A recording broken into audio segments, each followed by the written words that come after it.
Salam adik-adik. Salam mama papa. Iya, hari ini kita mau memulai ibadah anak. Yuk kita sama-sama sungguh-sungguh untuk masuk dalam hadirat Tuhan. Kakak mau memberitahu pada mama papa sama adik-adik kalau kita masuk dalam ibadah hari ini harus dengan sungguh-sungguh, dengan hati yang penuh dengan sukacita. Adik-adik duduk dengan manis, jangan main HP. Jangan sambil tidur-tiduran dan jangan sambil makan.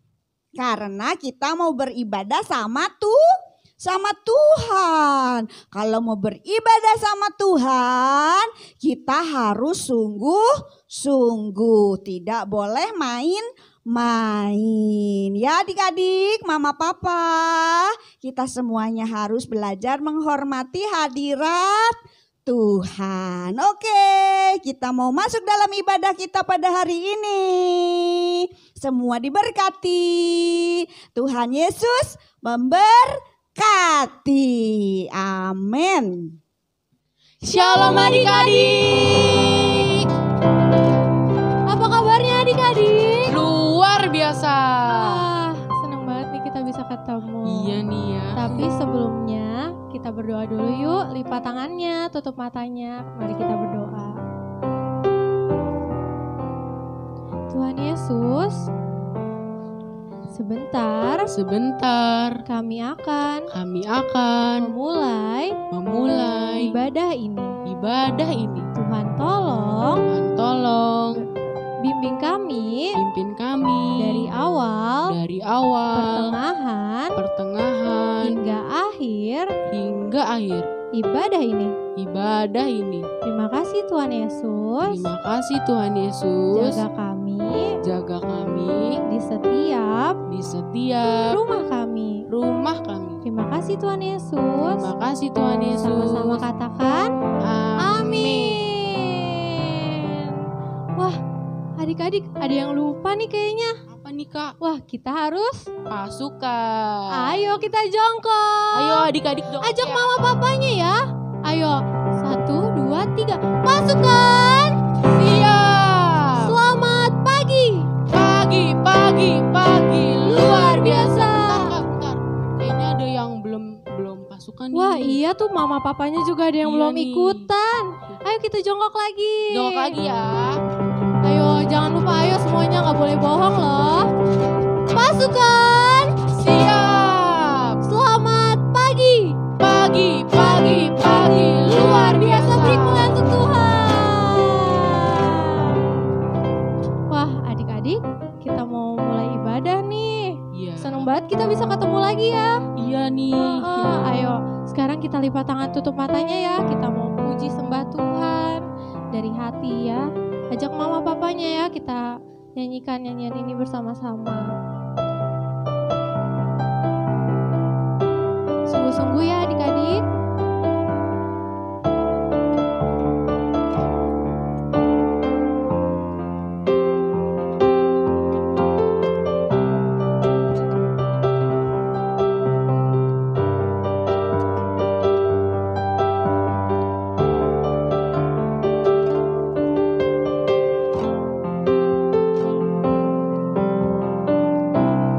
Bapakku datang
walaupun berbeda-beda tempat ya Bapa.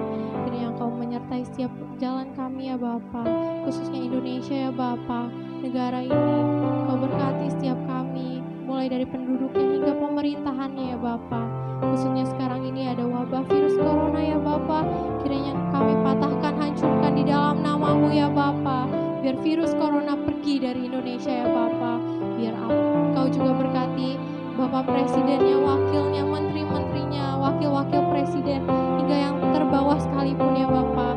Kau turunkan hikmat, marifat daripada-Mu ya Bapa. Biar apa yang mereka ambil, keputusan apapun itu, semuanya sesuai dengan kehendak-Mu ya Tuhan. Biar kemuliaan-Mu turun atas Indonesia ya Bapa. Biar Indonesia sehat, Indonesia damai, Indonesia penuh dengan kuasa-Mu ya Bapa. Hadirat-Mu turun atas Indonesia Tuhan. Terima kasih ya Tuhan. Terima kasih atas segala berkat yang Kau berikan selama hidup kami ini ya Bapa. Terima kasih ya Tuhan. Haleluya. Amin. Ayo adik-adik, Ayo bangkit berdiri. ayo kita bangkit berdiri, kita mau puji nama Tuhan. Ayo ajak mama papanya ya, mama papanya juga harus bangkit berdiri. Kita puji nama Tuhan. Tangannya di pinggang. Oh iya, Tangannya di pinggang. Ayo semuanya tangannya di pinggang. Kayaknya ada yang belum Wah. kompak. Ayo dong, yang kompak dong, mama papa sama Iya, kamu lebih juga. semangat lagi. Iya, ayo tangannya di pinggang ya.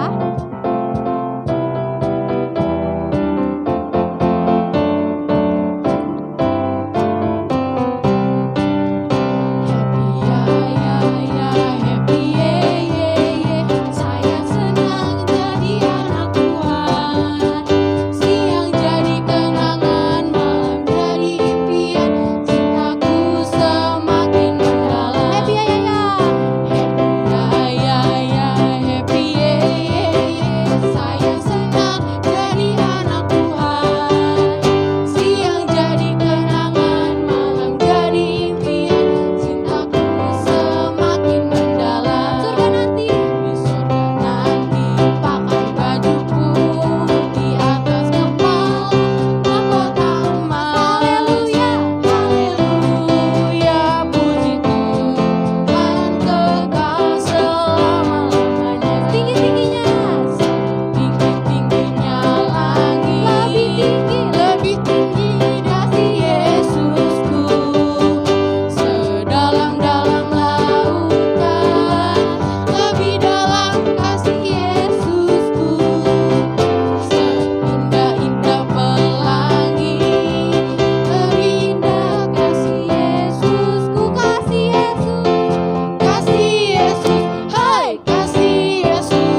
Kita tarik nafas dulu. Udah kan? Kita puji nama Tuhan. Aduh seru banget ya adik-adik. Iya seru banget Aduh Kak. demi kemuliaan Tuhan tuh. Wow. Ayo sekarang kita duduk yuk. Kita mau masuk firman Tuhan. Kita siapkan hati kita untuk mendengarkan kebenaran firman Tuhan. Adik-adik di rumah lipat tangannya, tutup matanya ya. Nyanyi Kita ada. mau Puji memuji. Tuhan. Lipat tangan tutup matanya. Kita sembah dari hati kita yang paling dalam. Ayo adik-adik.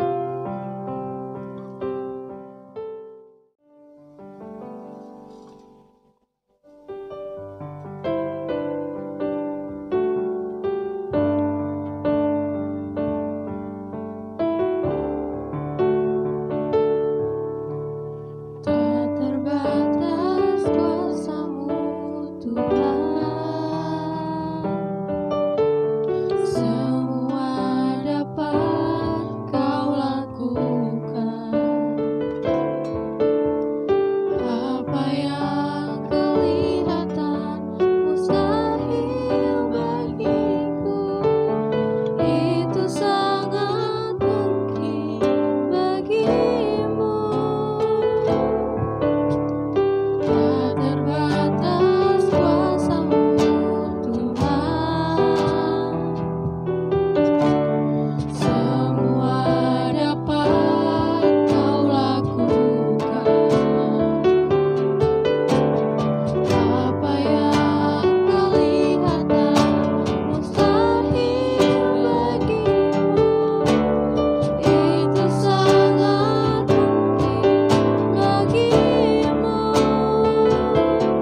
Di saat ku tak berdaya, kuasa-Mu yang sempurna. Ketika ku percaya, mukjizat itu nyata. Bukan karena kekuatan, namun Roh-Mu ya Tuhan. Ketika ku berdoa, mukjizat itu nyata. Lebih sungguh-sungguh adik-adik. Tak terbatas kuasa-Mu Tuhan, semua dapat Kau lakukan. Apa yang kelihatan mustahil bagiku, itu sangat mungkin bagimu. Di saat ku tak berdaya, kuasa-Mu yang sempurna. Ketika ku percaya, mukjizat itu nyata. Bukan karena kekuatan, namun Roh-Mu ya Tuhan. Ketika ku berdoa, mukjizat itu nyata. Di saat ku tak berdaya, kuasa-Mu yang sempurna. Ketika ku percaya, mukjizat itu nyata. Bukan karena kekuatan, namun Roh-Mu ya Tuhan. Ketika ku berdoa, mukjizat itu nyata. Ketika ku berdoa, ketika ku berdoa, ketika ku berdoa, mukjizat itu nyata. Beri pujian untuk Tuhan. Haleluya. Lipat tangannya, tutup matanya. Kita mau berdoa. Adik-adik izin kakak berdoa ya. Tuhan Yesus, Tuhan Yesus, terima kasih. terima kasih. Sebentar Sebentar kami akan kami akan mendengar mendengarkan kebenaran firman Tuhan. Kiranya Engkau jamah setiap kami agar bisa duduk diam dengar-dengaran akan firman Tuhan agar bisa menjadi rema dalam kehidupan kami. Berkati juga ya Tuhan kakak-kakak yang akan memberitakan firman Tuhan. Terima kasih Tuhan Yesus yang baik.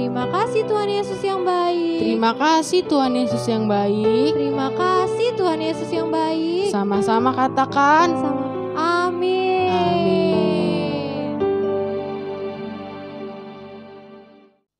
Salam adik-adik semua yang ada di rumah.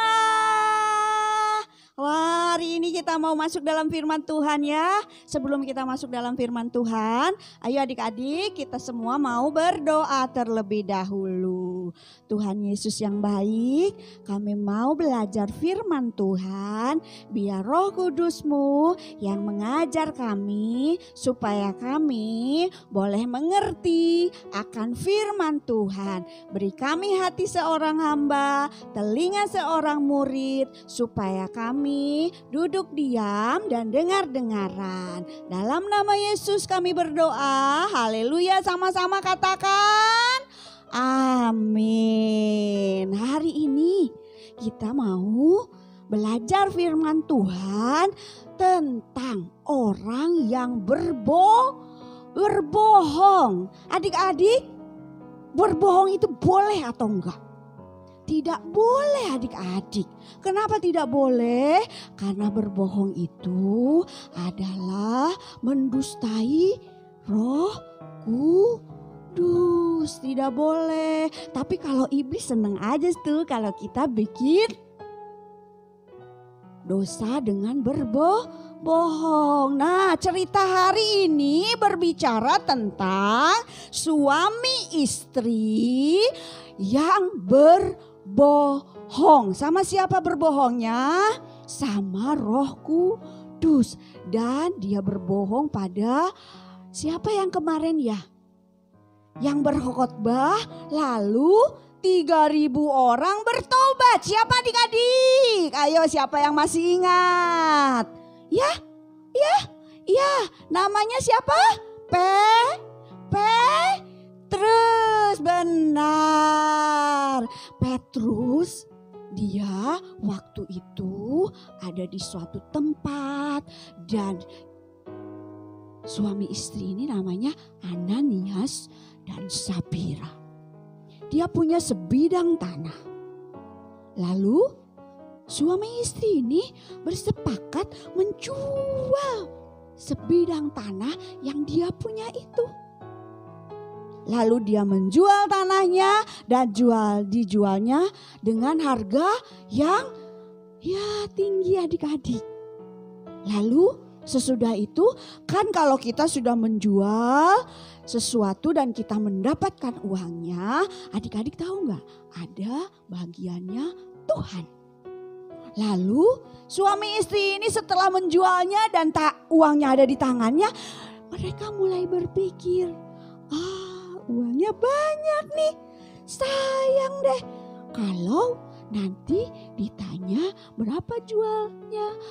Aku mau berbohong aja. Mau gak berbohong kamu? Suami istri ini bersepakat adik-adik. Lalu mereka berbohong. Ya sudah, nanti kalau ditanya kita bilang aja segini. Kalau misalkan nih contohnya ya Kak, misalkan dia jual 200 juta.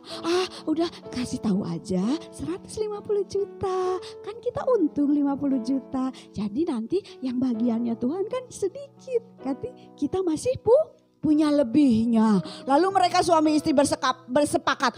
Oke, dan mereka pergi kemana? Ke suatu tempat di mana di situ ada Petrus. Di Kisah 5 ayat 3 sampai 4 Nah, Ananias ini datang kepada Petrus dan Petrus bertanya, "Kamu sudah menjual sebidang tanahmu itu?" "Oh iya, betul Petrus. Ya Bapak, aku sudah menjualnya. Dengan berapa?" "Oh, dengan segini." Lalu Petrus dalam hatinya Roh Kudusnya memberitahu kalau itu bohong. Di Kisah 5 ayat 3 mengatakan seperti ini adik-adik. Tetapi Petrus berkata, "Ananias, mengapa hatimu dikuasai iblis sehingga engkau mendustai Roh Kudus dan menahan sebagian dari hasil penjualan tanah itu?" Dia kan tidak mengakui semua penjualannya. Dan Petrus menegur Ananias. Lalu di ayat keempat katakan, "Selama tanah itu tidak dijual, bukankah itu tetap kepunyaanmu? Dan setelah dijual, bukankah hasilnya itu tetap dalam kuasamu? Mengapa engkau merencanakan perbuatan itu dalam hatimu? Engkau bukan mendustai manusia," maksudnya itu Petrus, "tetapi dia mendustai siapa adik-adik? Mendustai Allah." Lalu kata Petrus sama Ananias, "Benar, kamu menjualnya seharga itu?" "Iya benar, aku menjualnya seharga itu." Kata Petrus kepadanya di ayat 8 ya adik-adik, "Katakanlah kepadaku dengan harga sekian kah tanah itu kamu jual?" Jawabnya, Iya benar, aku benar menjualnya sebesar itu." Tapi kata Petrus, "Kau sudah mendustai Allah, mendustai Roh Kudus. Kalau engkau mendustai Roh Kudus, kau akan mendapatkan hukumannya." Dan setelah mengatakan itu, tahu nggak adik-adik, Ananias yang berbohong itu mendapatkan hukuman dari Tuhan, dan dia seketika itu juga mati, putuslah nyawa dari tubuhnya. Ananias mati tergeletak di hadapan Petrus. Lalu datanglah orang-orang muda menguburkannya adik-adik. Setelah itu baru suaminya ya yang datang sama Petrus, namanya Ananias. Kan dia adalah suami istri yang bersepakat. 3 jam kemudian datanglah istrinya dari Ananias, yaitu Safira. Dia juga begitu. Petrus bertanya kepada Safira, "Katakanlah kepadaku, dengan harga sekiankah tanah itu kamu jual?" Jawab perempuan itu, kata Safira ini, "Betul, segitu." Swear tekewer-kewer, segitu dijualnya. Gak bohong saya. Lalu kata Petrus, "Mengapa kamu berdua bersepakat untuk mencobai Roh Tuhan? Lihatlah," dikasih tahu tuh kalau berbohong ini hukumannya. "Lihatlah orang-orang yang baru mengubur suamimu berdiri di depan pintu, dan mereka akan mengusung engkau juga keluar." Maka seketika itu juga Safira sama nasibnya dengan Ananias suaminya. Akhirnya dia pun mati di hadapan Petrus, dan orang-orang pun sama menguburkan Safira seperti suaminya Ananias. Kenapa adik-adik? Karena dia berbohong. Tuhan tidak suka kita berbohong. Adik-adik tahu gak kalau kita berbohong 1 kali gak ketahuan, terus kita berbohong lagi 2 kali, gak ketahuan. Lama-lama berbohong terus adik-adik.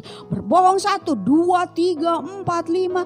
Akhirnya kita hidup dalam kebohongan. Adik-adik mau kita contohkan ya bagaimana orang yang kuasai dengan kebohongan-kebohongannya. Ayo kakak, masuk. Tolongin kakak ya. Kita mau memberikan contoh sama adik-adik. Supaya adik-adik ngerti. Dan jangan berbuat seperti Ananias dan Sapira. Dia akan mendapatkan hukuman yang sangat luar biasa dari Tuhan. Kalau kita berbohong seperti ini adik-adik. Satu kali berbohong. Nah, ini adalah tali kebohongannya adik-adik. Ayo, berbohong satu kali, terikat satu kali. Berbohong 2 kali, terikat 3 kali, 4 kali, 5 kali. Terus dan terus dan terus. Akhirnya semuanya mengikat dia dengan amat sangat kuat. Dan dia tidak bisa melakukan apa-apa. Coba adik-adik perhatikan. Kakak bisa bergerak? Tidak. Kakak bisa melepaskan diri? Gak bisa. Rasanya apa? Sakit. Oh, sakit ya. Nah adik-adik, kalau berdosa kita merasa ada sesuatu yang selalu menekan di hati. Mau keluar tapi gak bisa. Karena merasa sudah terikat. Makanya adik-adik jangan sekali-kali adik-adik berbohong. Karena akan menjadi kebiasaan. Si iblis suka kalau kita seperti ini adik-adik. Karena dia akan bawa kita kemanapun dia mau. Dan dia tidak menjadikan kakak ini yang sudah terbelit dengan tali dosa ini bebas. Tapi dia akan lama-lama jadi mati. Upah dosa adalah maut. Makanya hati-hati dengan dosa. Kebohongan itu adalah dosa. Oke, terima kasih kakak. Ya adik-adik, jangan lakukan hal yang tidak baik seperti Ananias dan Sapira. Kita mau hidup benar-benar dan sungguh-sungguh di hadapan Tuhan. Siapa adik-adik di sini yang mau hidupnya sungguh-sungguh sama Tuhan? Aku nggak mau, kakak. Aku nggak mau seperti itu. Aku maunya jujur. Bagus adik-adik. Kalau dalam hati adik-adik mau jujur hidupnya, selalu percaya sama Tuhan dan nggak mau melakukan dosa. Harus rajin berdoa, minta Roh Kudus tuntun kita. Kemarin kan dikatakan Roh Kudus itu adalah roh kebenaran. Jadi tidak ada bohong. Oke, kalau semuanya ingin jadi anak-anak yang benar-benar sungguh-sungguh sama Tuhan. Ayo adik-adik, sekarang kita mau berdoa. Di dalam doa ada kuasa. Jadi adik-adik jangan pernah berhenti berdoa. Setiap hari harus rajin berdoa. Karena firman Tuhan katakan ada kuasa dalam doa orang yang benar. Ya, jadi adik-adik harus sungguh-sungguh. Kita mau sungguh-sungguh hari ini minta sama Tuhan adik-adik supaya kita tidak buat dosa. Apa tadi dosanya? Contohnya berbohong. Jadi kita jangan sekali-kali berbohong. Ya adik-adik semuanya yang mau hari ini minta sama Tuhan untuk dituntun sama Roh Kudus supaya tidak bohong, berbuat dosa. Ayo adik-adik semuanya lipat tangan, tutup matanya. Kita mau sama-sama berdoa sama Tuhan. Adik-adik ikut kakak Theo berdoa. Oke, kita mau minta supaya hidup kita dijauhkan dari kata bohong. Karena itu mendustai Roh Kudus, mencobai Roh Tuhan. Padahal Tuhan kasih roh kepada kita supaya kita menjadi orang yang benar, roh kebenaran, roh penolong, roh yang memberikan kita kemampuan, kekuatan. Oke, yuk semuanya kita berdoa. Tuhan Yesus yang baik, kami mau hari ini menyerahkan hidup kami sama Tuhan. Roh Kudus, ajar kami supaya kami tidak melakukan dosa, berbohong. Jauhkan kami dari dosa berbohong. Kami mau Roh Kudus, roh kebenaran itu tinggal diam dalam hatiku dan menuntunku pada kebenaran firman Tuhan. Mulutku berkata benar, tidak bohong, supaya semua kata-kata yang keluar dari mulutku menjadi berkat bagi orang lain. Terima kasih Tuhan, terima kasih Yesus, terima kasih ya Roh Kudus. Kami menyerahkan seluruh hidup kami ke dalam tangan Tuhan. Yuk adik-adik angkat tangannya. Kita mau menerima berkat dari Tuhan pada saat ini. Diberkatilah engkau, diberkatilah setiap apapun yang engkau kerjakan dalam hidupmu. Biarlah Tuhan yang akan menuntun setiap langkah kehidupanmu. Biarlah Tuhan yang akan membawa engkau dalam jalan-jalan kebenarannya Tuhan. Biarlah hatimu melekat terus pada salib Kristus. Hati yang baru Tuhan berikan dalam setiap hati kami. Biar Engkau yang akan membawa kami naik dan tidak menjadi turun. Jadikan kami kepala dan bukan menjadi ekor. Berkati setiap keluar masuk kami supaya hidup kami menjadi berkat buat siapapun. Di dalam nama Tuhan Yesus Kristus kami berdoa dan mengucap syukur. Haleluya. Sama-sama katakan amin.